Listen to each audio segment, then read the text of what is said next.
अस्सलाम वालेकुम। अच्छा, आज हम जो डिस्कस करने लेंगे चैप्टर हेल्थ असेसमेंट का, वो है एब्डोमेन की असेसमेंट।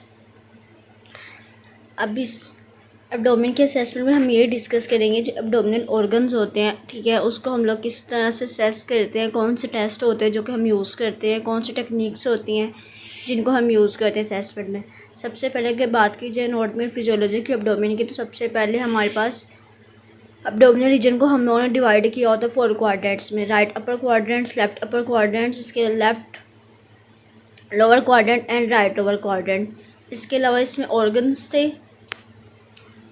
अब रीजन्स की बात करें तो हमारे पास राइट हाइपोकॉन्ड्रिक रीजन होता है, left hypochondriac region, epigastric region, right lumbar region, iliac region, umbilical region, hypogastric region, left iliac region and left lumbar region. ये हमारे पास क्या है, अब जो हमारा बात की हुई है कि जो एब्डोमिनल कंटेंट है ना, तो उसको क्या करते हैं, एक लेयर जो होती है वो इनकवर करती है। अब वो जो लेयर होती है वो किससे मिलकर बनी होती है, 3 टाइप्स ऑफ मसल से बनी होती है। इसके अलावा अगर बात की जाए जो आउटर मोस्ट लेयर होती है वो हमारे पास एक्सटर्नल एब्डोमिनल अब्लीक मसल से बनी होती है। इसके अलावा जो मिडल होती है वो इंटरनल एब्डोमिनल अब्लीक से बनी होती है, और लास्ट जो होती है वो हमारे पास क्या होता है, ट्रांसवर्स एब्डोमिनस से बनी होती है। ठीक है, ये हमारे मस्कल्स की लेयर होती हैं। आपने एनाटॉमी में मसल्स पढ़े होंगे, तो जो हमारे एब्डोमिनल के जो मेन मसल्स होते हैं वो यही 3 होते हैं जिनको एब्डोमिनल लेयर कवर कर रही होती है। इसके अलावा अगर हम बात की जाए क्या कहते हैं एब्डोमिनल लेयर की, ठीक है, यानी कि जो ऑर्गन्स होते हैं जिनको कवर कर रही होती है लेयर, वो कौन सी होती है, उसे क्या कहते हैं हम लोग, एक मेम्ब्रेन होती है जो कि थिन होती है, शाइनी और सीरस मेम्ब्रेन होती है, जिसको हम पेरिटोनियम कहा जाता है। इसके अलावा अगर पेरिटोनियम की बात की जाए तो इसकी भी आगे 2 लेयर होती हैं, पैराइटल लेयर्स होती है एंड विजिटल लेयर होती है। पैराइटल आउटर मोस्ट लेयर होती है एंड जो विजिटल होती है वो इनर लेयर होती है। इसके अलावा अगर बात की जाए जो हमारे एब्डोमेन के अंदर ऑर्गन्स होते हैं उनको ना हम लोग होलो एंड सॉलिड बेस के ऊपर क्लासीफाई करते हैं। जो हमारे पास क्या ऑर्गन जो सॉलिड होते हैं, ठीक है, जिसके अंदर कोई स्पेस नहीं होती, जिसे हम कहते हैं सॉलिड विसरा। इसके अलावा जिनके अंदर स्पेस होती है, जिनके अंदर कैविटी होती है, लाइक स्टमक है, स्टमक अंदर से तो खाली होता है ना, तो उसको हम क्या कहेंगे, उसे हम कहेंगे होलो विसरा। ठीक है, अब सबसे पहले आ जाते हैं सॉलिड विज़ा। सॉलिड विज़ा के अंदर हमारा लीवर आ जाता है, इसके अलावा पेनक्रियास, स्प्लीन, किडनी, इसके अलावा किडनी ट्रांसफर्स, इसके यूट्रस आ जाता है। अब वो होलो के अंदर बात कीजिए, हमारे पास स्टमक आता है, गॉल ब्लैडर आता है, स्मॉल इंटेस्टाइन आता है, colon, large intestine, urinary bladder. ठीक है, इसके अलावा अगर हमारे ये ऑर्गन्स हैं जो कि हमारे डिफरेंट रीजन में प्रेजेंट होता है। अगर बात की जाए लेफ्ट हाइपोकॉन्ड्रिक रीजन में, तो इसमें क्या होता है, liver, gall bladder, right kidney, small intestine present होता है। एपिगैस्ट्रिक रीजन में हमारे पास स्टमक, लीवर, पेनक्रियास, यूरिनम, स्प्लीन, एड्रीनल ग्लैंड प्रेजेंट है। थर्ड में spleen, colon, left kidney, pancreas present है, gall bladder, liver, right colon, umbilical. इसके अलावा अगर हमारे पास बात की जाए अम्बिलिकल रीजन में, तो क्या अम्बिलिकस प्रेजेंट होती है। इसके अलावा कुछ स्मॉल इंटेस्टाइन के पार्ट और ड्यूरिनम प्रेजेंट होता है। इलिक रीजन की बात की डिसेंडिंग कोलोन होते हैं। इसके अलावा हमारे पास इलिक रीजन में हमारे पास आते हैं appendix, caecum, urinary bladder, sigmoid colon, female reproductive organs and descending colon. ये हमारे पास अपर क्वाड्रेंट्स रीजन की बताए हैं ऑर्गन्स कौन कौन से। राइट अपर क्वाड्रेंट में हमारा असेंडिंग एंड ट्रांसफर कोलोन होता है, इसके अलावा duodenum, gall bladder, hepatic flexure of colon, liver, pancreas, ये सब प्रेजेंट होते हैं। खुद देख लीजिएगा आप लोग।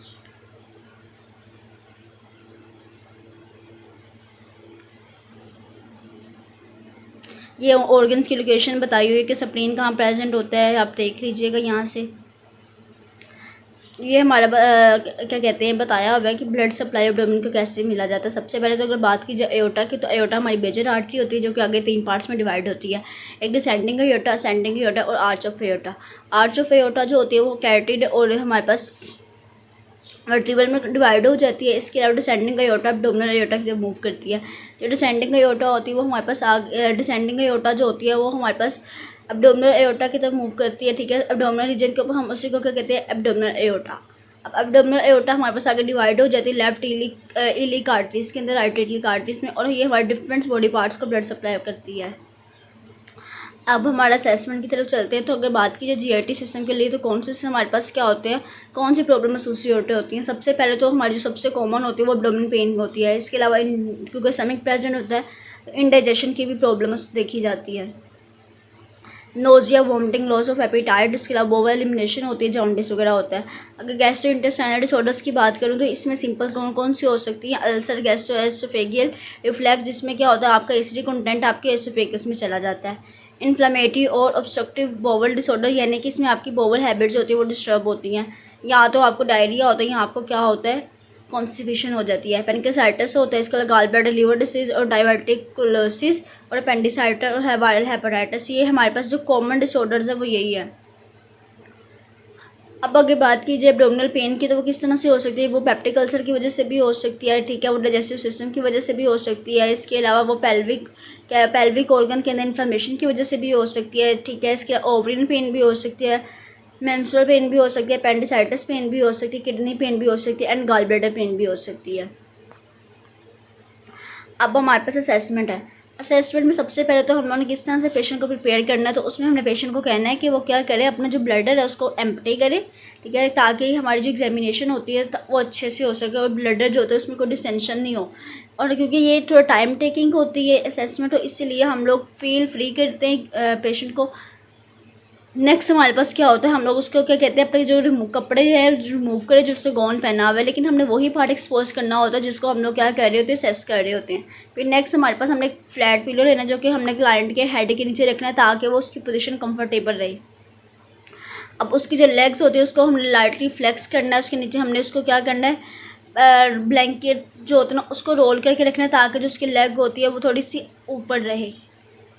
उसके एब्डोमिनल को मसल्स को हम लोगों ने रिलैक्स करना है। अगर बात की जाए हमारे पास तो हम लोगों ने क्लाइंट को कहना है कि वो डीप ब्रीथ करे, ठीक है, माउथ के ज़रिए, और फिर वो आहिस्ता आहिस्ता उसको क्या करे, एक्सेल करे, ताकि जब हमने एब्डोमेन को टच करना है तो पेशेंट को कहना है कि अगर उसने हमें बताया कि आपको पेन हो रही है कि नहीं, आपको इस जगह पे क्या फील हो रहा है जब मैंने आपको असेस किया, ठीक है, ताकि हम लोग को अपनी एग्जामिनेशन को अच्छे से बना सके और हमें आइडिया हो सके कि हमने ये एग्जामिनेशन क्यों की है। अब क्या क्या इक्विपमेंट्स चाहिए होते हैं, सबसे पहले स्मॉल पिलो चाहिए, इसके अलावा रोल ब्लैंकेट चाहिए। स्मॉल पिलो हमने उसके क्या किया, हेड के नीचे रखा, और रोल ब्लैंकेट को क्या किया, उसके नी के नीचे रखा ताकि जो उसके एब्डोमेन मसल्स हैं उनको रिलैक्स किया जा सके। नेक्स्ट हमारे पास सेंटीमीटर रूलर आता है, इसके अलावा स्टेथोस्कोप चाहिए, इसके अलावा मार्किंग पेन चाहिए। अब सबसे पहले हमने पढ़ा था हेल्थ असेसमेंट की टेक्निक्स में क्या क्या होता है। हेल्थ असेसमेंट की टेक्निक्स बेसिकली 4 होती हैं: inspection, palpation, percussion and auscultation. अब सबसे पहले इंस्पेक्शन आती है। इंस्पेक्शन के अंदर हम एब्डोमेन का क्या देखेंगे, इंस्पेक्शन में हमने कुछ नहीं, हार्ट टच वगैरह कुछ नहीं यूज़ करना, सिर्फ हमने अपनी सेंसरी ऑर्गन को यूज़ करना है, यानी कि अपने हमने ईयर्स को यूज़ करना है, अपने वीएन को यूज़ करना है, इसके अलावा हमने अपने नोज़ को यूज़ करना है, ठीक है, ताकि स्मेल वगैरह से भी हम इंस्पेक्ट कर सकें, ठीक है। अब हमने इंस्पेक्शन में सबसे पहली जो होती है हम स्किन का कलर देखेंगे। अब स्किन का कलर नॉर्मली क्या होता है, पेलर होता है, ठीक है, क्योंकि हमारे पास जो सन से एक्सपोजर होती है स्किन, उसका थोड़ा कलर डार्क होता है as compare to abdominal region के। इसके अलावा अगर बात कीजिए एब्डोमिनल फाइंडिंग की, तो सबसे पहले तो अगर तो हमारे पास एब्डोमेन में कोई किसी भी जगह आपको पर्पल साइन नज़र आ रहा है, पर्पल कलर नज़र आ रहा है, तो वो ये रिप्रेजेंट करेगा कि अंदर ब्लीडिंग हो रही है। वो ब्लीडिंग किसी भी वजह से हो सकती है, वो किडनी डैमेज होने की वजह से हो सकती है, पेनक्रियाज डैमेज होने की वजह से हो सकती है, इसका ड्यूरनम डैमेज होने की वजह से हो सकती है, या पेनक्रियाज की इन्फ्लेमेशन से हो सकती है। अगर बात की जाए पर्पल डिस्कलरेशन, तो इसको हम लोग क्या कहते हैं, ग्रे ट्यूनर साइन, ठीक है, ग्रे टर्नर साइन। अगर बात की जाए येलो, अगर हमारी स्किन येलो है एब्डोमेन की, तो वो ये रिप्रेजेंट करेगी कि पेशेंट को जॉन्डिस है। और अगर पेल टॉर्च स्किन है तो वो ये शो करेगी पेशेंट को असाइटिस है, यानी कि उसके अंदर फ्लूइड है एब्डोमेन के अंदर। इसके लिए रेडनेस इन्फ्लेमेशन को रिप्रेजेंट करेगी, और कोई भी ब्रूज या कोई भी लोकल डिस्कलरेशन है तो वो भी अबनॉर्मल होगी। सिंपल सा कि हमने स्किन के कलर को क्या कहते हैं सेस किया, उसमें क्या होता है, नॉर्मल पेलर को क्या कहते हैं, नॉर्मल होती है, क्योंकि वो स्किन जो टोन होती है वो हमारे पास सन से एक्सपोजर नहीं होती, इस वजह से वो हमारे पास जो सन से एक्सपोजर पार्ट होते हैं उनसे निस्बत वो थोड़ी सी क्या होती है, पेल होती है। इसके एब्डोमिनल फाइंड में अगर कोई भी पर्पल डिस्कलरेशन है, यानी कि पर्पल कलर आपको शो हो रहा है, तो वो भी क्या रिप्रेजेंट कर रहा है, अंदर ब्लीडिंग हो रही है। वो ब्लीडिंग किस तरह से हो सकती है, किडनी के पेनक्रियाज यूरिनम किसकी वजह से भी हो सकती है। येलो कलर ये रिप्रेजेंट कर रहा है पेशेंट को जॉन्डिस है। इसके अलावा पेल और टोट कलर रिप्रेजेंट कर रहा है कि पेशेंट को असाइटिस है। रेडनेस रिप्रेजेंट कर रहा है पेशेंट को इन्फ्लेमेशन है, ठीक है। स्क्लेरोसिस या एरिया ऑफ लोकल डिस्कलरेशन, तो वो भी अब नॉर्मल है। ये देखें पोलन साइन और ग्रे टर्नर साइन है, इसमें क्या हो रहा है, पर्पल कलर हम लोग को शो हो रहा है, ठीक है, ये रिप्रेजेंट कर रहे हैं कि अंदर ब्लीडिंग हो रही है। अब ग्रे टर्नर साइन में क्या होता है, पर्पल कलर रिप्रेजेंट हो रहा है, जो कि ये शो कर रहा है कि अंदर किडनी डैमेज होने की वजह से भी क्या हो सकती है, ब्लीडिंग है, लेकिन अंदर ब्लीडिंग है, इंटरनल ब्लीडिंग है। कूलन साइन भी यही है। अगर बात की जाए एब्डोमिनल स्किन की क्या वेस्कुलर देखा जाए तो बेसिकली हमारी जो क्या कहते हैं स्कैटर्ड फाइन जो होती हैं, मतलब जो कुछ वेन्स होती हैं वो विजिबल होती हैं, ठीक है। लेकिन जो हमारे पास जो अगर बात की जाए कैपिलरीज की, वो सिर्फ ओल्डर पेशेंट में आपको नज़र आएंगे, नॉर्मली वो आपको नहीं नज़र आएंगी या सनलाइट की मौजूदगी में नज़र आ सकती हैं। अब नॉर्मल फाइंडिंग में ये होगा कि जो आपकी वेन होती है वो डायलेट हो जाएंगे, जिस लाए ज़्यादातर सिरोसिस के केस में होता है। इसके अलावा हमारे पास इंफीरियर वेना केवा के अंदर कोई ऑब्स्ट्रक्शन हो सकती है, उस केस में भी क्या हो सकता है, आपकी जो वेन्स डायलेट हो जाती हैं और आपको प्रोमिनेंट तौर पर नज़र आती हैं पेशेंट की। इसके अलावा आर्ट्रियोल्स की वजह से हो सकती है। इसके वो बेसिकली डायलेटरी जो आर्ट्रियोल्स की सरफेस होती है, कैपिलरीज होती है, वो हमारे पास क्या करती है, सेंट्रल स्टार बनाती है, जो कि लिवर डिसऑर्डर्स के अंदर ज़्यादा शो होता है। और वो जो सेंट्रल स्टार होता है उसको हम क्या कहते हैं, स्पाइडर एंजियोमा। अब नोस्ट्री राय देखना होता है, नॉर्मल फाइंडिंग में क्या होता है, ओल्ड सीलियरी वाइट स्ट्राइक या stretch marks from pass pregnancies और वेट गेन से नॉर्मल होते हैं। इसके अब नॉर्मल फाइंडिंग में क्या होता है, डार्क ब्लूइश पिंक स्ट्रियाए होते हैं, जो कि कुशिंग सिंड्रोम के साथ एसोसिएट होते हैं। स्ट्रियाए बेसिकली क्यों होते हैं, असाइटिस की वजह से हो सके, जो कि क्या कहते हैं, हमारी स्किन को स्ट्रेच कर देते हैं। इसके अलावा हमारे पास असाइटिस क्यों होती है, बेसिकली ये किस वजह से होती है, दो रीज़न होती है, या आपका लीवर फेल हो गया या लीवर में कोई भी डिसऑर्डर है। ये हमारे पास आ रहा है एंजियोमा। एंजियोमा हमने पढ़ा था कि क्या होता है, एक स्टार टाइप की अपीयरेंस आप लोगों को नज़र आती है आर्ट्रियोल्स और कैपिलरीज के साथ। अब डायलेटेड वेन इस तरह की होती हैं जो कि आपको लीवर के केस में नज़र आती हैं। डायलेटेड वेन इस तरह की होती हैं जो कि लीवर के केस में यूज़ होती है। अब ये जो होता है आपको स्टार टाइप नज़र आ रहा है, ये देखिए स्टार टाइप, तो ये आपको ये किस केस में नज़र आ रहा है, क्योंकि यहाँ पे क्या हो रहा है, यहाँ पे जो आर्ट्रियोल्स कैपिलरीज होती है, चूँकि हमारे पास अब नॉर्मेलिटी एंड डायलेशन की वजह से अब आपको ये चीज़ें नज़र आएंगी। उसके बाद स्टेराई हैं जो कि आपको नज़र आ रहे हैं, ये स्टेकिस की वजह से होगी, असाइटिस की वजह से हो सकती है। इसके अलावा स्ट्रेचिंग आ सकती है जो कि आपको वेट गेन की वजह से आ सकती है। डार्क ब्लूइश क्या होता है, कुशिंग सिंड्रोम के अंदर क्या होता है, आपके स्टेराई बन जाते हैं डार्क ब्लूइश पिंक कलर में, ओल्ड स्टाइज ऐसे के होते हैं। अच्छा, इसके अलावा अगर हमने बात की जाए स्कार्स की, स्कार्स बेसिकली हमारे पास क्या होते हैं, हम लोग स्कार्स को कैसे मेजर कर सकते हैं। अगर आप डोमिन के रीजन में आपको कोई भी स्कार नज़र आ रहा है तो आप किस तरह से मेजर करोगे, आप लोग सेंटीमीटर रूल मतलब स्केल को यूज़ करोगे ताकि आप स्कार्स की लेंथ को मेजर कर सकें। इसके अलावा हम लोग ये इसको डॉक्यूमेंट कर सकें वो किस क्वाड्रेंट में प्रेजेंट है, किस रीजन में प्रेजेंट होती है, उसकी कौन सी रेफरेंस लाइन के साथ प्रेजेंट होता है, उसकी क्या शेप है, उसकी क्या लेंथ है, ठीक है। नॉर्मली इसके अलावा अगर नॉर्मली क्या होता है, जो स्ट्राई अगर आपको स्कार्स नजर आए वो पेल होते हैं, स्मूथ होते हैं, मिनिमल होते हैं, ठीक है, और ये नॉर्मल आपको नज़र आ सकते हैं। अब नॉर्मल में क्या होता है, non healing scar, redness, inflammation, deep irregular stars may result from burn. इसके अलावा किलोइड्स, अब किलोइड्स बेसिकली क्या होते हैं, हमारे पास ये जो स्कार फॉर्मेशन टिश्यूज़ होते हैं ना, उनकी अब नॉर्मल ही बहुत ज़्यादा ग्रोथ हो जाती है, ये जो कि किसी ट्रोमा या सर्जरी की वजह से होती है। अब लेयंस की बात की जाए, हम लेयंस और रशेस देखते हैं एब्डोमेन बेसिकली। नॉर्मली तो हमारे नॉर्मल अगर बात की जाए तो कोई लेयन नहीं होता, कोई मतलब रैशेस नहीं होते, फ्लैट होते हैं, रेज ब्राउन मोल्स होते हैं, और लेकिन ये नॉर्मल हो सकते हैं। अगर बात की जाए हमारे पास एब्डोमिनल फाइंडिंग के अंदर, तो हमारे जो मोल होते हैं उसकी including size, colour, border symmetry, ये सब चेंज होता है। इसके अलावा हमारे पास मोल्स में कोई ब्लीडिंग, पैरेटिक, ये भी अब नॉर्मल होता है। ये आपको नज़र आ रहा है deep irregular scars from burn से, किस तरह से किलोइड से हो गया। इसके अलावा नॉन हीलिंग वाउंड्स हो गए। अब अगर बात कीजिए अम्बलाइकस रीजन को किस तरह से इंस्पेक्ट करेंगे, सबसे पहले तो अगर बात कीजिए हम लोग क्या करेंगे, जो अम्बलाइकल रीजन है उसका कलर देखेंगे, ठीक है। अम्बलाइकल रीजन आपको पता है बेली बटन वाला रीजन होता है, अब उसका कलर देखेंगे। इसके अलावा हम देखेंगे उसकी लोकेशन देखेंगे, इसके अलावा उसका कंटूर देखेंगे। जो नॉर्मल अगर फाइंडिंग की बात कीजिए तो अब जो अम्बलाइकल का स्किन कलर होता है वो नॉर्मली किससे सिमिलर होता है, जो आपकी सराउंडिंग अब्डोमिनल स्किन होती है ना उसी से ही रिलेटेड होता है, उसी से सिमिलर होता है। लेकिन अम्बलाइकस की पोजीशन कहाँ पे होती है, मिड लाइन में प्रेजेंट होती है। अब जो कॉन्टोर होता है वो नॉर्मली क्या होता है, इन्वर्टेड हो सकता है, प्रोट्रूडिंग हो सकता है, लेकिन इतना ज़्यादा भी नहीं कि 0.5 सेंटीमीटर उसकी नॉर्मल होती है, और वो राउंड और कॉनिकल शेप में आपको अम्बलाइकस नज़र आता है। एब्डोमिनल फाइंडिंग के अंदर क्या होता है, आपको ब्लूइश और पर्पल डिस्कलरेशन नज़र आती है, यानी कि पर्पल कलर नज़र आता है अम्बिलिकस के गिर्द। अब वो पर्पल कलर क्या, उसको क्या कहते हैं, कूलन साइन कहा जाता है। अब ये रिप्रेजेंट कर रहा है कि एब्डोमिनल के अंदर ब्लीडिंग हो रही है। इसके अलावा अगर बात कीजिए अम्बिलिकस की अगर पोजीशन डेविएट हो गई है तो वो किसी प्रेशर की वजह से, किसी ऑर्गन के प्रेशर की वजह से हो सकती है, या उसके मैस की वजह से हो सकती है, या किसी ऑर्गन के लार्ज साइज़ की वजह से हो सकती है, हर्निया की वजह से हो सकती है, फ्लूइड की वजह से हो सकती है, स्कार टिश्यूज़ की वजह से हो सकती है। अगर बात की जाए इवर्टेड अम्बिलिकस की तो वो हमारे पास मतलब आपका जो अम्बिलिकस है वो बाहर को मूव कर रहा है, तो वो किस वजह से है कि अगर एब्डोमिनल आपका डिस्टेंड है, ठीक है। इसके अलावा अगर वो इनलार्ज है तो हमारे पास यहाँ हर्निया के वगैरह के केस में क्या होता है, आपका अम्बिलिकस जो होता है वो बाहर को आ जाता है, इवर्टेड अम्बिलिकस होता है वो। ये आपकी बताया और प्रोट्रूडिंग नोवल, ठीक है। इसके अलावा अगर बात की जाए deep and round navel, oval shape, vertebral oblique navel, इसके अलावा ऑफ सेंटर नेवल, ये आपको बताया हुआ। इवर्टेड नोवल हमारे पास किस केस में नज़र आ रहा है, किस केस में नज़र आता है, असाइटिस के केस में, ठीक है। और कोलन साइन ये रिप्रेजेंट कर रहा है कि ब्लीडिंग है।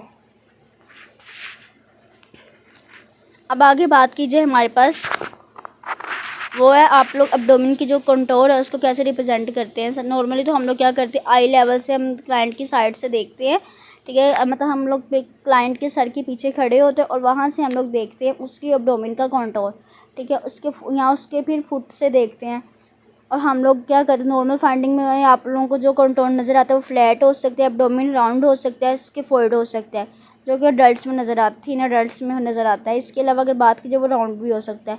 एब्डोमिनल फाइंडिंग के अंदर क्या होता है, आपका जो क्या कहते हैं एब्डोमेन है ना वो प्रोट्रूड हो जाता है, ठीक है, डिस्टेंड हो जाता है, जो कि ये रिप्रेजेंट कर रहा है कि ओबेसिटी है आपके एब्डोमेन में, या आपका कोई भी एयर फिल है, या आपका फ्लूइड अक्यूमुलेट है।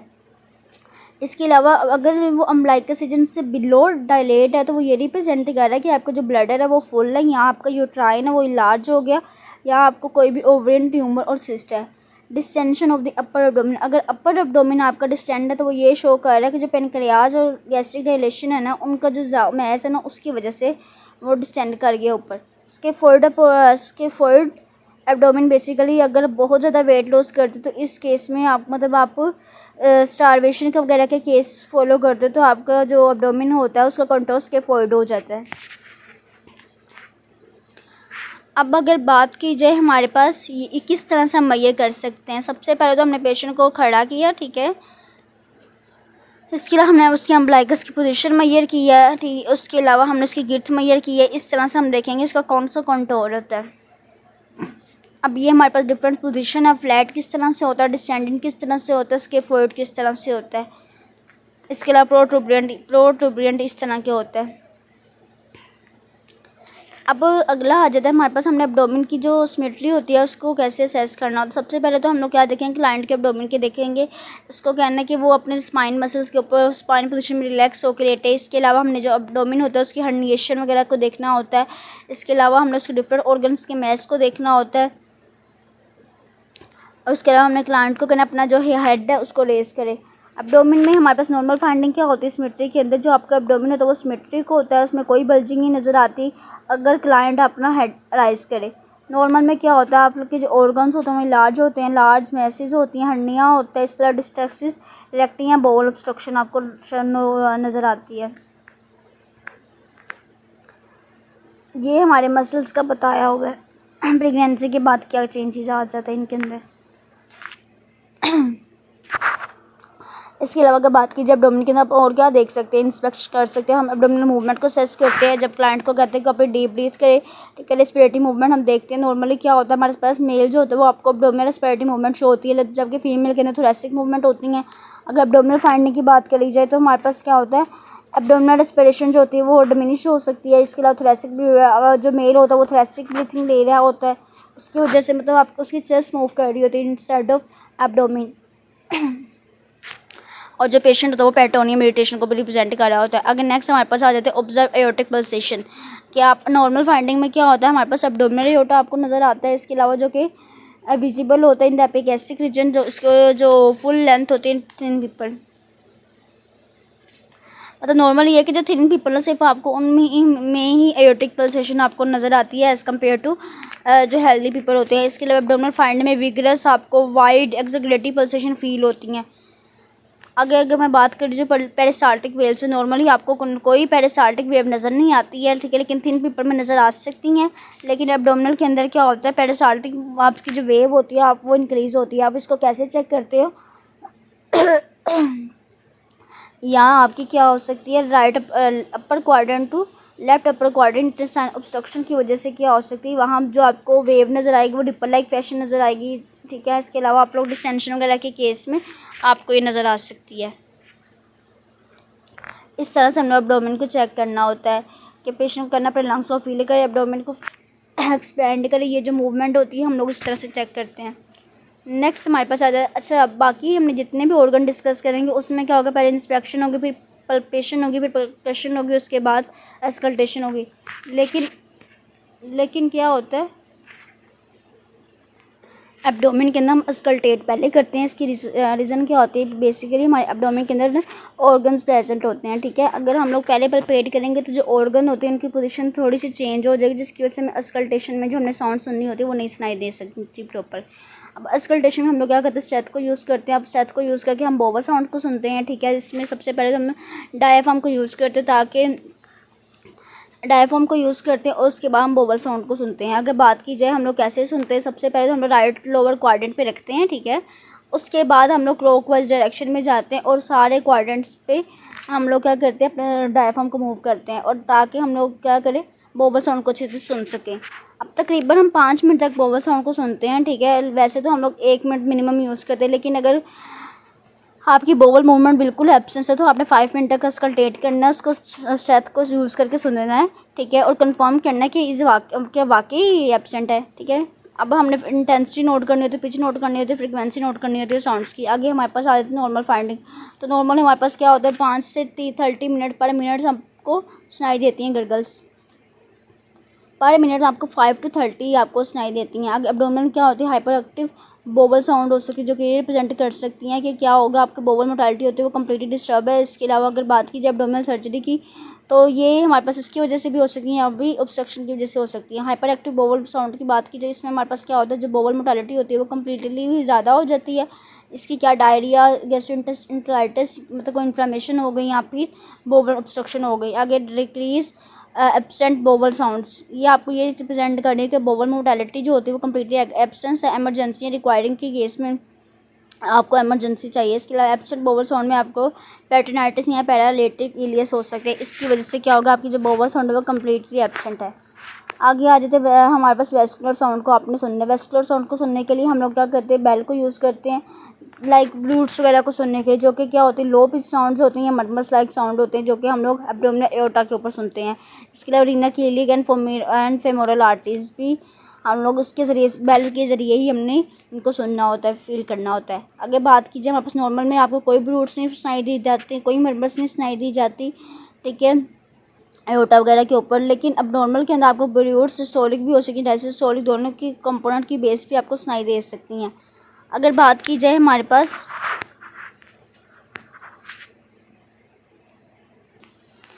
कि अब हम लीवर को कैसे अस्कल्टेट करना हो, तो सबसे पहले तो हम लोग क्या करते हैं, राइट एंड लेफ्ट लोअर जो रिब होती है ना, डायाफ्राम, उसके ऊपर रखते हैं, ठीक है। उसके ऊपर हम लीवर को सुनाई देते सुनते हैं।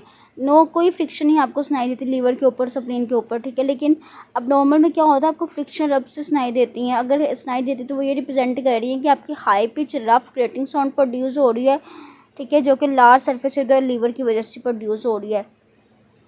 अब ये हमारे पास किस केस में आपको सुनाई दे सकती है, रेस्पिरेशन के केस में सुनाई दे सकती हैं। इसके अलावा आपको लोअर रिब कोस्टल एरिया में सुनाई दे सकती हैं, जो कि हेपेटिक अब्सेस या मेटास्टेसिस में से एसोसिएट होता है।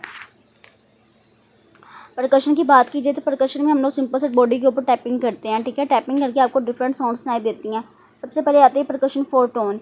लाइट एंड सिस्टमैटिक परकस करते हैं हम लोग आल क्वाड्रेंट्स के ऊपर। नॉर्मली क्या होता है, टेम्पनी, अच्छा अपने परकशन में डिफरेंट साउंड होती हैं, जिसमें डल होती है, टेम्पनी होती है, इसके अलावा हाइपर रेजोनेंट होती है, सुनाई देती हैं। अगर बात कीजिए नॉर्मल फाइंडिंग के अंदर, तो नॉर्मली फाइंडिंग के अंदर कौन सी आप लोगों को एब्डोमेन के ऊपर सुनाई देगी, वो टेम्पनी होगी, ठीक है, क्योंकि हमारे पास एब्डोमेन के अंदर कौन से ऑर्गन्स प्रेजेंट होते हैं, होलो ऑर्गन भी प्रेजेंट होते हैं जिसमें स्टमक वगैरह होते हैं, इंटेस्टाइन वगैरह होते हैं जो कि, और हमारे पास जो डलनेस होती है वो कहाँ सुनाई देती है, लीवर और स्प्लीन के ऊपर। अगर बात कीजिए एब्डोमिनल की, एब्नॉर्मल फाइंडिंग में क्या होता है, आपको टेम्पनी हाइपर रेजोनेंट सुनाई देगी, गैसियस, यानी कि जहाँ पे आप लोगों को कौन सी सुनाई देनी चाहिए थी, टेम्पनी वगैरह, ठीक है, वो हमारे पास कहाँ कैविटीज़ पे सुनाई दे रही, तो वहाँ पे आप लोगों को हाइपर रेजोनेंट वगैरह भी सुनाई देगी। इसके अलावा अगर बात की जाए हमारे पास इसका डलनेस साउंड आपको सुनाई देगा जो कि लीवर के ऊपर सुनाई देती है। एब्डोमिनल डलनेस आप लोगों को डिस्टेंडेड ब्लड लार्ज मैस्टोसाइटिस में सुनाई दे सकती है। ये परकस की आपको बताया हुआ आपने किस तरह से परकस करना होता है। इसके अलावा आपने क्या करना है, लीवर पर परकस करना होता है। नॉर्मली जो आपका लीवर होता है उसकी तकरीबन डलनेस उस पर सुनाई देती है और वो कोस्टल मार्जिन से तकरीबन 1 to 2 सेंटीमीटर बिलो होता है आपका लीवर। अगर बात कीजिए लोअर बॉर्डर के, तो हम लोग कैसे राइट लोअर क्वाड्रेंट से स्टार्ट होते हैं, मिडिल लेवल लाइन तक चलते हैं, फिर परकस करते हैं अपवर्ड। इसके अलावा हम डलनेस और टेम्पनी साउंड आपको सुनाई देती है। इसके अलावा जो लीवर होता है उसको किस तरह से डिसेंड करते हैं, सबसे पहले तो हम लोगों ने क्लाइंट को कहना होता है कि अपनी जो क्या कहते हैं डीप ब्रीथ करें, ठीक है, और उसको होल्ड करके रखें। इसी प्रोसीजर को आपने रिपीट करना है। और जब क्लाइंट ने एक्सेल करने की बात कहना है, जब हमने उसको परकस कर लेना है ना, उसके बाद हमने क्लाइंट को कहना है कि वो एक्सेल कर ले। डीप ब्रीथिंग पे क्या होता है, आपको जो लोअर बॉर्डर लीवर डलनेस होता है वो तकरीबन 1 to 4 सेंटीमीटर जो होता है ना, वो अपना डिसेंड कर देते हैं कोस्टल मार्जिन से। अपर क्वाड्रेंट को भी सेम ऐसे ही हम लोगों ने क्या करना होता है, परकस करते हैं। कैसे, राइट लोअर चेस्ट क्वाड्रेंट हम स्टार्ट करते हैं और वो क्या कहते हैं मिड क्लेवियन लाइन जो होती है आपकी, ठीक है, वहाँ से स्टार्ट होता है और हम लोग नीचे को जाकर परकस करते जाते हैं। कैसे आप लोग करते हैं, नॉर्मली तो आपको डलनेस साउंड सुनाई देती है जो कि आपको कहाँ पे सुनाई देती है, left 5th and 7th intercostal space पे। एब्डोमिनल फाइंडिंग के अंदर क्या होता है, अपर जो बॉर्डर होता है लीवर का, उस पर आपको क्या सुनाई देती है, डलनेस जो साउंड सुनाई देती है वो आपको डिफिकल्टी से सुनाई देती है। इसके अलावा वो रिप्रेजेंट कर रही है कि कोई भी पूरा फ्लूइड है, लंग कोलिडेशन है। लीवर को कैसे परकस करना हो ताकि उसका डिटरमाइन साइज कर सके। इसके अलावा आपने कैसे करना है, मिड क्लेवियन लाइन पे आपने स्टार्ट करना है और मिड इंटरकोस्टल लाइन तक आपने जाना है। ये लीवर स्पैन है। अच्छा, सबसे पहले आपने क्या करना है कि एक मार्कर से आपने, अच्छा इसके बाद है लीवर स्पैन में हम लोग क्या करते हैं कि दो मार्क के दरमियान का जो डिस्टेंस होता है उसको मेजर करते हैं, जो कि हमारे पास क्या होता है, स्पैन ऑफ द लीवर। अब नॉर्मल फाइंडिंग के अंदर जो डिस्टेंस होता है वो आपका कितना होता है, 6 to 12 सेंटीमीटर होता है। अगर बात कीजिए एब्डोमिनल के अंदर, तो अगर आपका लीवर इन लार्ज है तो उस केस में जो आपका लीवर स्पैन होता है वो एनहेंस कर देता है नॉर्मल लिमिट से। अभी और ये क्या करते हैं, लिवर ट्यूमर सिरोसिस एब्सेस के केस में हो सकता है। एट्रोफी ऑफ द मसल में क्या होगा, आपको जो लिवर स्पैन होता है वो कम हो जाएगा, डिक्रीज हो जाएगा। आगे हमारे पास आ जाते हैं लीवर हमारे पास कहाँ प्रेजेंट होता है, lower position than the normal. ये किस केस में हो सकता है, एम्फीसीमा में हो सकता है। इसके अलावा अगर आपकी लीवर जो होता है वो हायर पोजीशन पे हो गया, ठीक है, नॉर्मल से, तो वो क्यों होता है, एब्डोमिनल मास अससाइटिस या पैरालाइज्ड डायफ्राम की वजह से हो सकता है। इसके बाद अगर बात की जाए, यहाँ पे आपको नज़र आ रहा है लीवर स्पैन, तो ये जो आपका डिस्टेंस है, ये आपका लीवर स्पैन है, ठीक है, जो कितना होता है 12 to 13 सेंटीमीटर। इसके बाद आपने क्या करना होता है, परकशन करनी होती है मिड स्टर्नल लाइन से। एक नॉर्मल फाइंडिंग के अंदर आपका जो लिवर स्पैन होता है वो 4 to 8 सेंटीमीटर होता है मिड स्टर्नल लाइन से। अब नॉर्मल फाइंडिंग के अंदर चूँकि आपके अगर लीवर इन लार्ज होगा तो इसके अंदर एस्टिमेट नहीं आप कर सकोगे क्या एक्यूरेटली है, ठीक है। अगर हम लोग लीवर को एक्यूरेटली परकस नहीं कर सकते तो फिर हम लोग क्या करते हैं, स्क्रैच टेस्ट परफॉर्म करते हैं। अब इसके अलावा हम लोग क्या करते हैं, लीवर के ऊपर अस्कल्टेट करते हैं और क्या करेंगे, अस्कल्टेशन स्टार्ट करने के लिए हम लोग राइट लोअर क्वाड्रेंट से स्टार्ट करेंगे। नॉर्मल फाइंडिंग के अंदर आपको स्ट्रेचिंग साउंड प्रोड्यूस होंगी जो कि क्या करेंगे, ज़्यादा इंटेंस होंगी ओवर द लीवर, ठीक है। ये स्ट्रेच टेस्ट है, आप लोग इस तरह से क्या कर रहे हो, डायफ्राम के ज़रिए आप लोग इसको सुन रहे हो साउंड्स को।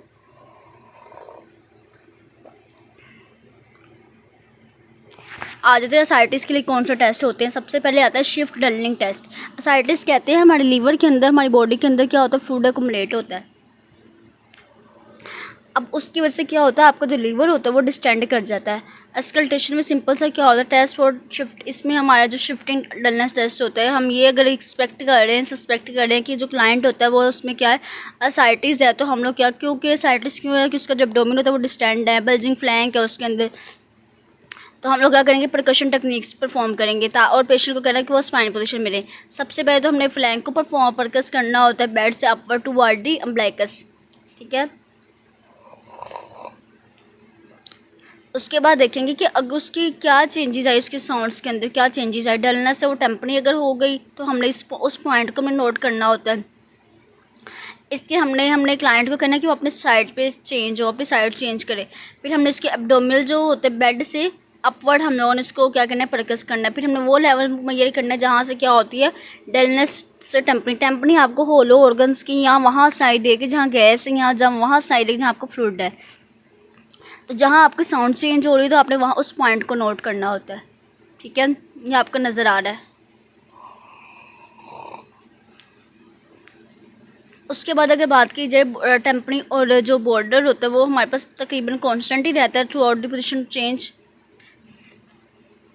ठीक है। इसके बाद हमारे पास अगर तो असाइटिस प्रेजेंट होती है और क्लाइंट स्पाइन पोजीशन में होता है तो उसका जो फ्लूइड होता है वो डिपेंडेंट पोजीशन की तरफ मूव कर जाता है, तो वो क्या करता है, आपके डलनेस परकशन साउंड सुनाई देते हैं फ्लैंक एड देगी, लेकिन चूंकि एयर राइज होती है तो फिर आपको टेम्पररी साउंड सुनाई देगी कहाँ पे, अम्बिलिकस के गिर्द।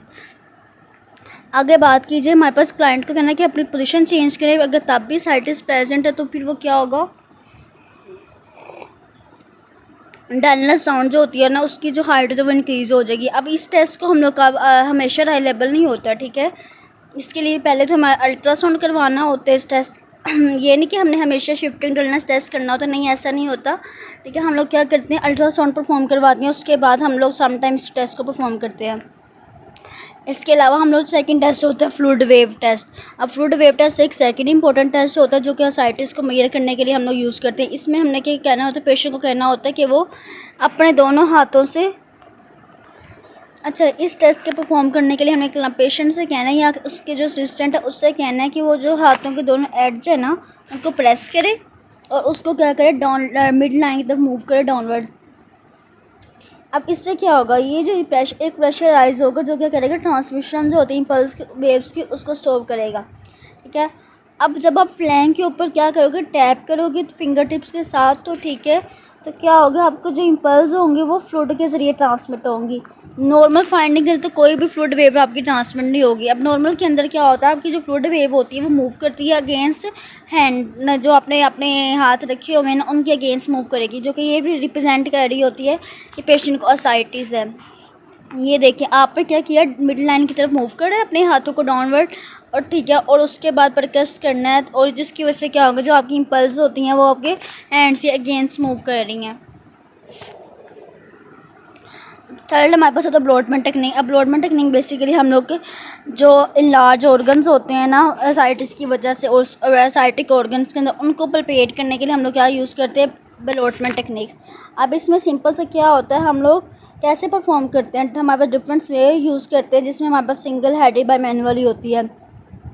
सिंगल हैंडेड मेथड के अंदर क्या करते हैं, हम लोग टैपिंग करते हैं जो फिंगर पैड्स की वजह से एब्डोमिनल वॉल के ऊपर, और हम लोग क्या करते हैं, जो फ्लोटिंग मैच होता है उसको फील करते हैं। सेकंड हमारे पास बाई मैनुअल होता है। बाई मैनुअल में आप क्या करते हैं, एक हाथ अपने ऊपर रखते हो एब्डोमेन के, दूसरा हाथ जो होता है वो आपके इंटीरियर एब्डोमिनल वॉल के लिए, ठीक है, उसके नीचे रखते हो। नॉर्मली आपको कोई पल्पेबल मास नहीं शो होगा, ठीक है। अब नॉर्मल केस के अंदर आपको ये शो हो सकता है। इस तरह से आप टेस्ट करते हो, one hand ballottement and two hand ballot bimanual में। स्प्लीन को परकस करते हैं, चूँकि स्प्लीन की पोजीशन आपको पता है कि लेफ्ट मिड एक्सिलरी लाइन की तरफ होती है, ठीक है, तो आप लोग परकस करते हो इसको। नॉर्मली जो आपकी स्प्लीन होती है वो स्प्लीन होती है वो ओवर एरिया की होती है, उसके ऊपर डलनेस आपको साउंड्स नहीं देती है। लेकिन अब अगर स्प्लीन मैगली यानी कि आपकी जो स्प्लीन है वो लार्ज है तो उसकी वजह से क्या होगा, आपको डलनेस ज़्यादा अच्छी ज़्यादा सुनाई देगी। और जो इलार्जमेंट होती है वो ट्रोमेटिक इंजरी की वजह से हो सकती है, पोर्टल हाइपरटेंशन की वजह से हो सकती है, या कोई भी मोनोन्यूक्लियोसिस हो सकता है उसकी वजह से हो सकती है। अब हमारे पास दूसरा मेथड जो होता है स्प्लीन को इलार्जमेंट को डिटेक्ट करने के लिए, वो ये होता है कि आप इंटरकोस्टल स्पेस के ऊपर परकस करते हो, और क्लाइंट को कहते हैं कि वो डीप ब्रीथ करे। नॉर्मल फाइंडिंग के अंदर क्या होता है, आपको टंपनी साउंड सुनाई देती है, ठीक है। अब नॉर्मल के अंदर इंस्पायरेशन के ऊपर आपको डलनेस साउंड सुनाई देगी, ठीक है, जो कि ये रिप्रेजेंट कर रही होती है कि आपकी जो स्प्लीन होती है वही लार्ज है, ये आपकी स्प्लीन है। Perform blunt percussion test on the liver and kidney. अच्छा, इसमें क्या होता है, आप लोग क्या कहते हैं, लीवर की जो टेंडरनेस होती है, ठीक है, उसको फील करने के लिए आप लोग ये टेस्ट परफॉर्म करते हैं। कैसे परफॉर्म करते हो आप लोग, क्या करते हो, अपना जो लेफ्ट हैंड होता है वो कहाँ रखते हो, आप अपना हाथ को कहाँ रखते हो, रिब केज के ऊपर रखते हो लेफ्ट हैंड। उसके बाद जो राइट हैंड होता है ना, उसकी मदद से आप क्या करते हो, स्ट्राइक करते हो, मतलब फिस्ट बना के आप लोग अपने लेफ्ट हैंड के ऊपर स्ट्राइक करते हो। अब अगर नॉर्मल बात कीजिए तो कोई आपको टेंडरनेस नज़र नहीं आएगी। अब नॉर्मल फाइंडिंग के अंदर आपको क्या टेंडरनेस नज़र आएगी, जो कि ये रिप्रेजेंट करेगी कि यहाँ कोई इन्फ्लामेशन है, कोई भी इन्फेक्शन है। अगर blunt percussion on the kidney पे कैसे परफॉर्म करेंगे, तो सबसे पहले तो हम लोग कहाँ परफॉर्म करते हैं, कोस्टोवर्टिब्रल एंगल पे परफॉर्म करते हैं, जो कि 12th रिब होता है। अब नॉर्मल फाइंडिंग देखो तो कोई आपको टेंडरनेस, कोई पेन नहीं फील होगी, ठीक है, और एग्जामिनर को हमें ये डल साउंड सुनाई देगी। अगर बात की जब नॉर्मल के अंदर तो टेंडरनेस भी फील होगी। इसके अलावा अगर बात की जाए कि जो कि ये रिप्रेजेंट कर रही होती है किडनी में इन्फेक्शन है, रेना कैल्कुलाई है, यहाँ हाइड्रोनेफ्रोसिस है।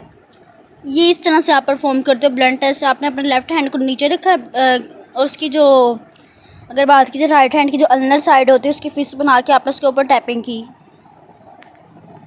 नेक्स्ट हमारे पास आ जाते हैं पल्पेशन। अच्छा, पल्पेशन में सब डिफरेंट टाइप्स होती है पल्पेशन की। उसमें लाइट पल्पेशन भी होती है, क्या कहते हैं, डीप पल्पेशन भी होती है। अगर बात की जाए लाइट पल्पेशन की, तो हम लोग अगर टेंडरनेस को, मस्कुलर रेजिस्टेंस को फाइंड करने के लिए हमें पल्पेट करना है तो वो लाइट पल्पेशन होगी।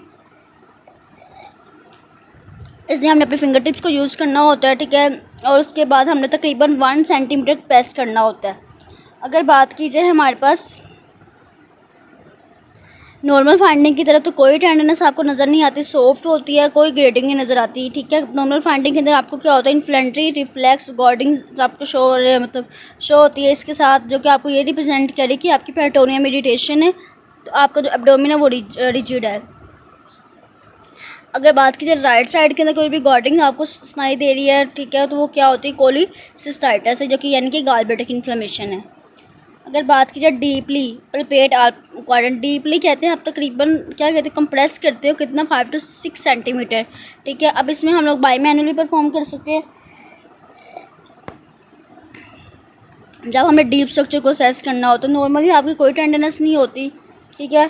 Xiphoid aorta caecum sigmoid colon ovaries के ऊपर विद डीप पल्पेशन। अब नॉर्मल के अंदर टेंडरनेस या पेन के केस में और ट्रोमा या पेरिटोनाइटिस के केस में आपको ये सुनाई दे सकती हैं। अगर बात की जाए मैस को पल्पेट करना, तो मैस को पल्पेट करने के लिए हमें मैस की उस ऑर्गन की location, size, shape, consistency, pulsatility, tenderness, mobility का पता होना चाहिए, ठीक है। इसको हमने मैस के साथ कंफ्यूज नहीं होना। अगर बात की जाए ऑर्गन नॉर्मल, तो कोई आपका मैस जो होता है वो नहीं प्रेजेंट होता है। अब नॉर्मल के अंदर क्या होता है, आप किसी भी रीजन के अंदर आपको मैस डिटेक्ट कर सकते हो, ठीक है, जो कि भी ट्यूमर की वजह से हो सकता है, सिस्ट की वजह से हो सकता है, एब्सेस की वजह से हो सकती है, लार्ज ऑर्गन्स की वजह से हो सकती है, एनोरिज्म की वजह से हो सकती है, ढाइयन की वजह से हो सकता है। अगर बात की जाए अम्बलाइकस और उसके सराउंडिंग एरिया को, आपने अगर स्वेलिंग है, बल्ज है, तो उसको परफोरेट करना होता है। नॉर्मली फाइंडिंग के अंदर क्या होता है, अम्बलाइकस होते हैं, उसके जो सराउंडिंग रीजन उसमें कोई स्वेलिंग बल्जिंग का पेनस आपको नज़र नहीं आती है। अब नॉर्मल केस के अंदर क्या होता है, अगर आपको अम्बलाइकस के गिर्द आपको क्या हर्निएशन वगैरह, यानी कि वहाँ जो ऑर्गन्स होते हैं ना वहाँ पे आउटवर्ड मूव कर जाते हैं, जिसकी वजह से क्या होता है, वहाँ हर्निएशन हो सकती है। Palpation of the heart for the heart nodules, umbilicus system ये रिप्रेजेंट करें वहाँ कोई मेटास्टेटिक न्यूड्यूल्स है, ठीक है, जो कि गैस्ट्रोइंटेस्टाइनल कैंसर की वजह से हो सकता है। एयोटा को पल्पेट करना पर हम आपने क्या करना है, थंब और first finger of your hand with 2 है, या दोनों हाथों को यूज़ कर लो, यहाँ आपने सिर्फ एक हाथ के उसकी फिंगर को यूज़ कर लो। तो उसके बाद हमने क्या करना है, एपिगैस्ट्रिक रीजन डीपली पल्पेट करना है मिड लाइन से थोड़ा सा लेफ्ट साइड पर, और वहाँ पे हमने क्या करना होता है, एब्डोमिनल एयोटा को पल्सेट करना होता है। तकरीबन जो 50% की 50 अबव एज के होते हैं हाइपरटेंशन के केस में ना, उनके अंदर आप लोग एयोटा की विड्थ को क्या कर सकते हैं, असेस कर सकते हैं। नॉर्मली जो एयोटा होता है 2.5 सेंटीमीटर 2.5 to 3 सेंटीमीटर की वाइड होती है। अगर बात कीजिए एब्डोमिनल में, तो वाइड बाउंडिंग पल्स आपको सुनाई देती हैं, जो कि किसकी वजह से होती है, एनोरिज्म की वजह से। एनोरिज्म बेसिकली ना आपका ये होता है, देखिए ये आपकी नॉर्मल आती है। ओहो, एनोरिज्म देखिए ये आपकी नॉर्मल आर्टरी है, ठीक है। एनोरिज्म में क्या होगा, इसमें कोई भी बल्जिंग ऐसे आ गई, ये एनोरिज्म होता है, ठीक है। बलून टाइप शेप आ गई। उसके बाद हमारे पास आ जाती है, इस तरह से आप पलपेट कर रहे हो एयोर्टा को। अब लीवर को कैसे पलपेट करना होता है, ठीक है। सबसे पहले हमें कंसिस्टेंसी और उसकी टेंडरनेस का पता होना चाहिए। फिर लीवर को हम बाई मैनुअल मेथड से भी परफॉर्म कर सकते हैं, पलपेट कर सकते हैं। कैसे कि पेशेंट की राइट साइड पे खड़े होना है और अपना जो लेफ्ट हैंड होता है उसको हमने क्या करना है, क्लाइंट के बैक पे रखना है, और जो कहाँ पे रखना है, 11 to 12 रिब्स पे। उसके बाद अपने जो राइट हैंड होता है उसको हमने लेफ़्ट राइट इंटरकोस्टल मार्जिन जो होता है उसके ऊपर प्लेस करना होता है। इसके पेशेंट को कहना होता है कि वो इनहेल करे अपनी ब्रीथ को। उसके बाद आपने क्या करना है, उसको अपवर्ड कंप्रेस करना होता है। जब हम लोग इसके अलावा हम लोग लीवर को पलपेट करने हुकिंग टेक्निक्स को यूज़ करते हैं। अब हुकिंग टेक्निक्स क्या होता है, आप अपने फिंगर्स को हुक टाइप शेप देते हो, उसको कर्ल करते हो, उसके जो फिंगर्स होते हैं उनको फोल्ड करते हो आगे से दोनों हाथों की, तो उसके जो लीवर का जो एज होता है राइट कोस्टल मार्जिन, ठीक है, वहाँ के ऊपर आप प्लेस करते हो। फिर क्लाइंट को कहते हो डीप ब्रीथ करे और जेंटली करे। फिर उसके बाद हमने क्या करना होता है, उसको पुल इनवर्ट करना होता है और अपवर्ड विद योर फिंगर। अच्छा, ये सबसे ऊपर वाला था बाई मैनुअल, उस ऊपर वाला था बाई मैनुअल, ठीक है। और ये भी हमारे पास हम लीवर को पलपेट कर रहे हैं। और ये हमारे पास है हुकिंग वाला। हुकिंग में आप इस तरह से अपने फिंगर्स को कर्ल करते हो और क्लाइंट के लीवर को क्या करते हो, असेस करते हो, पलपेट करते हो। नॉर्मल के अंदर तो आपका लीवर जो नॉर्मली कोई पलपेबल नहीं होता, ठीक है, तो ये क्लाइंट के अंदर हो सकता है। लेकिन अब नॉर्मल केस में क्या होता है, आपका लीवर जो होता है वो हार्डली क्या हो गया, पलपेट हो रहा होता है, जो कि रिप्रेजेंट कह रहा है कि कैंसर भी हो सकती है, कोई ट्यूमर भी हो सकते हैं, ठीक है, सिरोसिस वगैरह भी हो सकती है। अगर बात की जाए हमारे पास अगर 1 to 3 सेंटीमीटर कोस्टल मार्जिन से बिलो है आपका लीवर, तो वो क्या होगा, इनलार्ज होगा। और यह हेपेटाइटिस की वजह से हो सकता है, ट्यूमर की वजह से हो सकता है। Next palpate the spleen. Spleen को किस तरह से पलपेट करना है, आपने बहुत सिंपल सा है कि आपने पेशेंट की राइट साइड पे खड़े होना, उसके एब्डोमिनल रीजन की तरफ मूव करना है, और उसके बाद अपना जो लेफ्ट हैंड होता है वो पोस्टीरियर रिब केज के नीचे रखना होता है और उसको पुल अप करना जेंटली।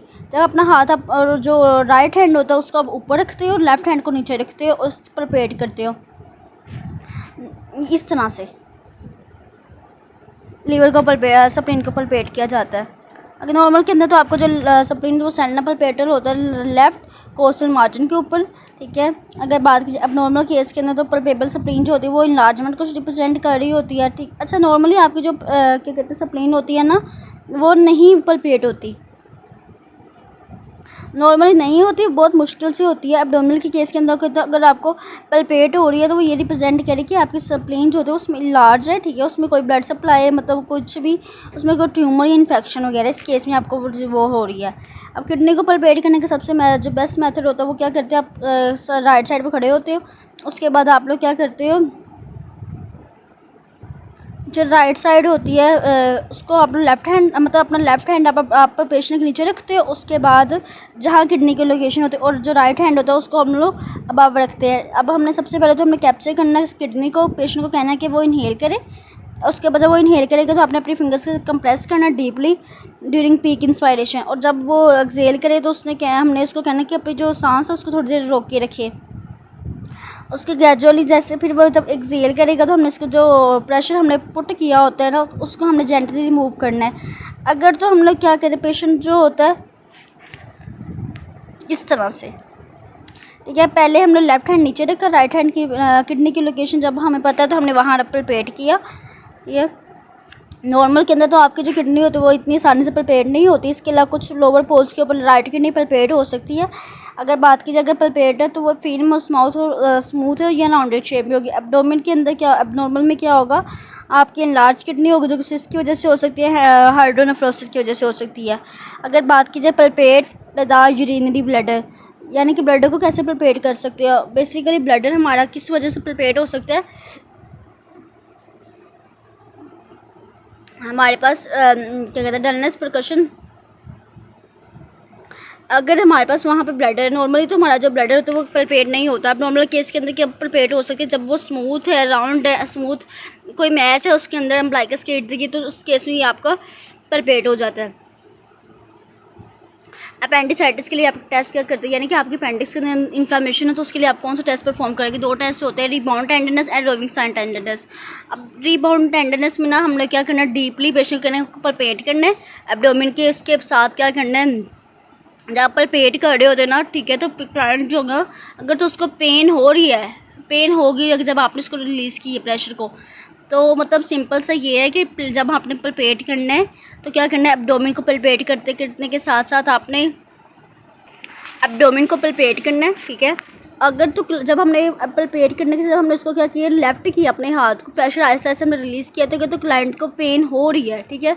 तो उसके बाद हम लोगों ने क्या करना होता है, आप अगर पेन हो रही तो उसकी वजह से आपका जो साइन होता है रीबाउंड टेंडरनेस वो पॉजिटिव होता है। सिंपल से क्या, फिर हमने क्लाइंट को कहना कि वो डिस्क्राइब करे कि कितना ज़्यादा उसको प्रेशर हो, मतलब किस तरह से उसको पेन हो रही है और वो कहाँ से ओरिजिनेट हो रही है। उस नॉर्मली तो आपको कोई रीबाउंड टेंडरनेस वगैरह प्रेजेंट नहीं, तो अब नॉर्मल केस के अंदर रीबाउंड टेंडरनेस के अंदर क्या होता है, जब वो ब्रीथ कर रहा होता है तो आप लोगों, जब हमने अपना टेस्ट को अपने जो हैंड को रिमूव किया था उसका पेन होती है, जो कि ये रिप्रेजेंट करे कि पेरिटोनियल इरिटेशन है या कोई अपेंडिसाइटिस है, ठीक है। और उस जगह पे जहाँ हमने उसको असेस किया ना, तो वो हमारा पेन तो यही रिप्रेजेंट करे, क्योंकि हम लोग उस अपेंडिसाइटिस के रीजन के ऊपर ही हमने रखा होता है, अपेंडिक्स के रीजन पे ही। तो अगर पेशेंट को वहाँ पेन हो रही है असेसमेंट के दौरान, तो ये रिप्रेजेंट करे कि जो आपका रीबाउंड टेंडरनेस होता है वो पॉजिटिव होता है। इस तरह से आप लोग, इसके अलावा लंबर स्ट्रेस होता है रीबाउंड टेंडरनेस, इसमें हमारे पास क्या होता है, हम लोग पेन पेशेंट को फील होती है जब हमने अपने जो प्रेशर होता है उसको रिमूव किया, यानी कि आप 90 के एंगल पे अपने हैंड को लेकर गए हो, ठीक है, और प्रेस किया है पेशेंट, और जब हमने इसको रिमूव किया तो पेशेंट को पेन हुई है, तो जो कि पॉजिटिव साइन को रिप्रेजेंट कर रही है। इसके अलावा अगर बात की जाए तो कैसे हमने लेफ्ट लोअर क्वाड्रेंट पे हमने रखना और प्रेशर को क्विकली रिलीज़ कर देना है। इसके साथ साथ अगर बात की जाए प्रेशर, तो ये पॉजिटिव रिविंग साइन है। अच्छा, रिविंग साइन भी इसी तरह ही होता है। आप लोग क्या कहते हैं, पलपेट के लेवल लोअर क्वाड्रेंट पेशेंट को कहना कि अपने सांस ले, अगर तो उसको सांस, उसके बाद जब वो एक्सेल करेगा, उसको अपने हैंड को हमने रिमूव किया, अगर तो उसको पेन हो रही है तो साइन पॉजिटिव है टेस्ट। अब फसोस टेस्ट साइन होता है, इसमें क्या होता है, हम लोग पेशेंट की जो, इसके अलावा फसोस साइन होता है, इसमें बेसिकली ना सिंपल से हम क्या करते हैं, हमने पेशेंट को है ना अपनी जो लेग है ना उसको एलिवेट करें, ठीक है। एलिवेट करने के साथ उसने क्या करना है, अपना जो हमने उसका अपना हाथ होता है ना, तो उसके हमने थाई पे रखना है। अब क्लाइंट को कहना है कि वो अपनी जो लेग है ना उसको एलिवेट करे प्रेशर के अगेंस्ट, यानी कि हम उसको नीचे दबा रहे हैं लेकिन वो अपने ऊपर रखेगा। अब इस पूरे प्रोसीजर के अंदर अगर तो उसको कोई पेन नहीं फील हो रही, कुछ नहीं हो रहा, तो आपका जो टेस्ट होता है वो नेगेटिव होता है। लेकिन अगर उसको पेन हो रही है तो वो ये रिप्रेजेंट करिए कि इलियोफैसिक मसल हैं जो कि अपेंडिसाइटिस की वजह से उनके अंदर क्या हो रहा है, इरिटेशन हो रही है, जो कि आपको रिप्रेजेंट करेगी क्योंकि सॉस साइन जो होता है आपका वो पॉजिटिव है। इसके बाद अगर ऑब्स्ट्रक्टर साइन के अंदर क्या करते हैं, हम जो हिप और नी है ना उसको फ्लेक्स करते हैं, ठीक है, और इंटरनली हम उसको क्या करते हैं, रोटेट कर, इंटरनल और एक्सटर्नल रोटेट करते हैं। आप नॉर्मली कोई पेन नहीं फील होती है, लेकिन अब नॉर्मल केस में पेशेंट को पेन फील हो रहा है तो वो ये रिप्रेजेंट करें भाई अपेंडिसाइटिस है, जिसकी वजह से आपके जो ऑब्स्ट्रक्टर मसल्स होते हैं वो उसके अंदर क्या हो रहा है, इरिटेशन हो रही है। अब हाइपर सेंसिटिविटी टेस्ट होता है। अब हाइपर सेंसिटिविटी टेस्ट में सिंपल से क्या करते हैं, आप लोग एब्डोमेन को कोई भी शार्प ऑब्जेक्ट्स आप क्या करते हो उसको स्टॉक करते हो, ठीक है, यानी कोई भी आप कॉटन ट्रिप यूज़ कर सकते हो, इसके अलावा टंग ब्लेड यूज़ कर सकते हो। नॉर्मली तो क्लाइंट को कोई पेन नहीं फील होगा, ठीक है, कोई सेंसेशन नहीं फील होगी। अब नॉर्मल के अंदर क्या होगा, पेशेंट को एक्सेग्रेटरी पेन भी होगी, एक्सेग्रेटरी सेंसेशन होगी, जो कि लेफ्ट लोअर क्वाड्रेंट, जो कि ये रिप्रेजेंट कर रही है कि स्किन हाइपर सेंसिटिविटी जो टेस्ट होता है वो भी पॉजिटिव है, जो कि ये भी रिप्रेजेंट कर रहा है कि पेशेंट को अपेंडिसाइटिस है।